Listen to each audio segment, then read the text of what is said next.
Welcome back to SWGA, Sickle Cell Awareness with Patient Advocate Monica.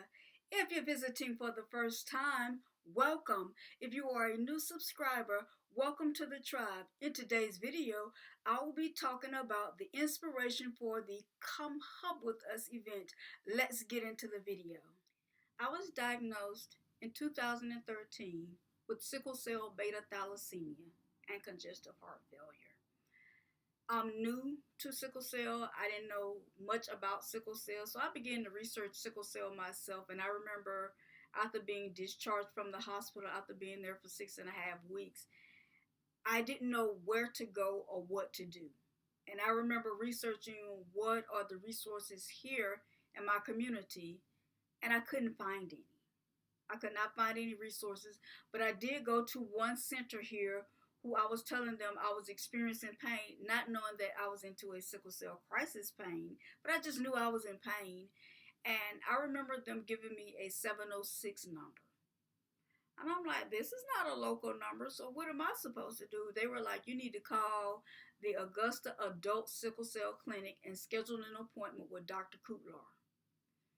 I was like, okay, what am I supposed to do from that time on? What I ended up doing was going back to the cancer center and seeing a hematologist there to make sure he prescribed me some pain medicine until I can see Dr. Kutlar.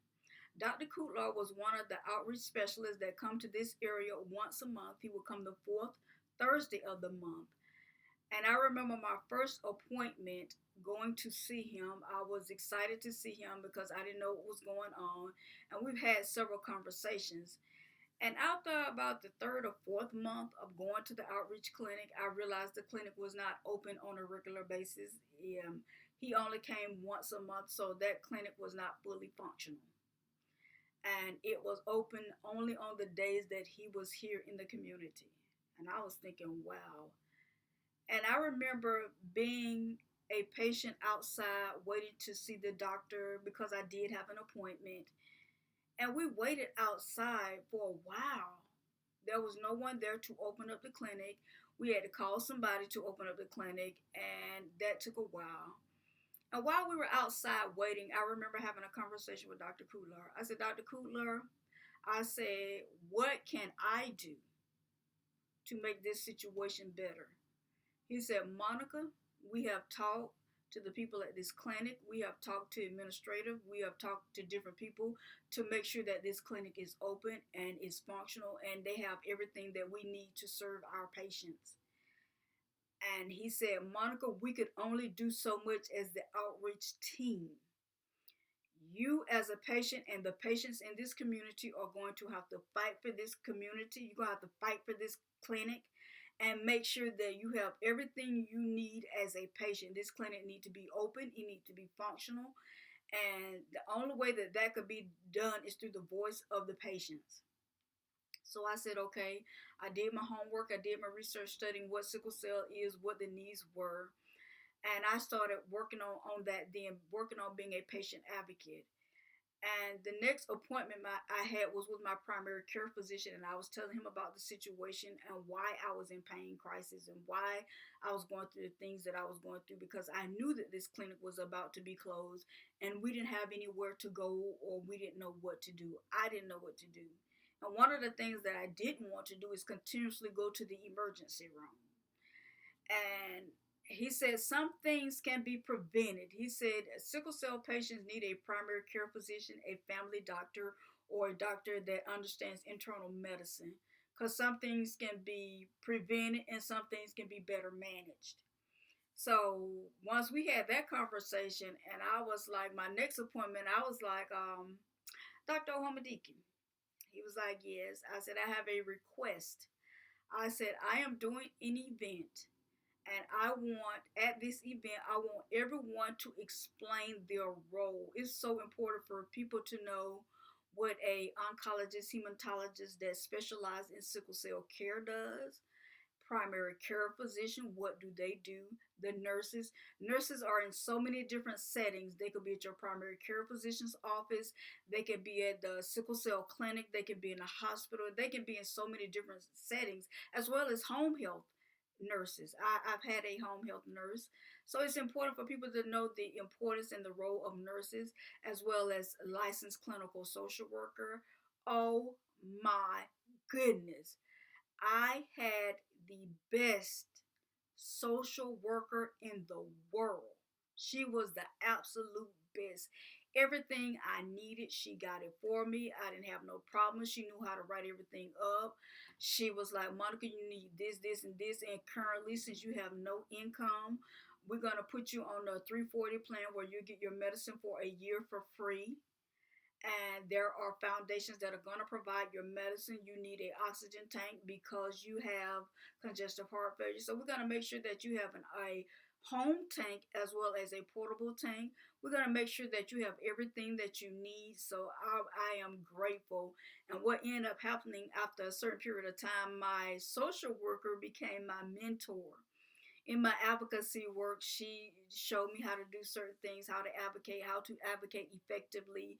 And I remember a conversation that we had that was so important. She said, Monica, everywhere I am, you will be. Everywhere I am, sickle cell awareness will be.